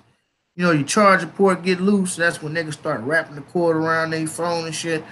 Well, it just finally gave up the ghost. Mm-hmm. And I knew it was going to die. That's why I got the trap phone on deck. You know what I mean? Pay that track phone wireless. But yeah, I knew it was going to go out. So I just got the same phone for $150. I think it's like a newer version, though. It's like the same phone, but an upgraded version, kind of like the iPhone C, or the iPhone S or whatever. You know how they came out with like the 6S? I think it's like that. So it's like the same phone, but like slightly upgraded, slightly newer. But anyways, it doesn't matter. I mean, phone served me well for 3 years. And it still works. It just doesn't charge. So technically, if I was to take the battery and put it in the other phone like I'm doing now and charging it, it'll fire right up. But it's time to let it go. It's time to let it go, and it's time to go. So, Rebecca, what you got going on? Nothing. I am working on this new thing. I wanted to start doing an awards program for like just the everyday mothers and fathers in the Black community. I have decided to call it the African American Unity Awards. That sounds interesting. So I'm gonna start off with like mothers and fathers and different things in the African American community, not like on a celebrity level, of course, but more just like the everyday people in the African American community. So I'm just trying to put that together, work with a couple nonprofits to see where we can go from there. Now, this non-for-profit, is it anything like the Queen's Child Project? Who? The Queen's Child Project. I don't know what that is. Power? No, nigga. Ghost? Ghost came back to Lorenz Tate, nigga. The Queen's Child Project, Dre. Come on, Becky. Stay with me here. Stay with me. Not all about power. Yeah, that nigga Ghost had to chin check Lorenz Tate on that conversation. Ooh-wee. I was like, yes, because Lorenz Tate was getting on my nerves, you old slick ass nigga. Man, I ain't gonna lie. I first seen dude on Power. I was like, see, there's a fine, upstanding young brother for the community. I think that He's at all. a young, good-looking, smart, educated brother with his community, and he cares about his people. I was like, that's what we need in this world. I almost had a tear out my eye. And then he started blackmailing motherfuckers. I was like, you dirty son of a bitch. When I seen Lorenz Tate and that mustache they gave him, I was like, oh, he finna be scandalous. He looked like the devil, don't he?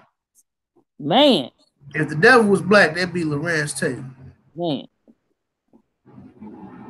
The devil was white, it'd definitely be Tommy. Oh, man. Probably not Tommy. Tony Teresi.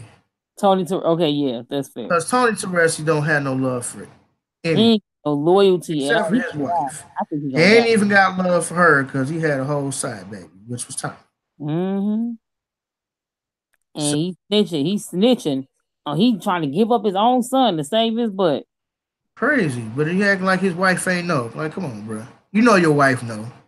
She knew all the whole time, nigga. The whole time.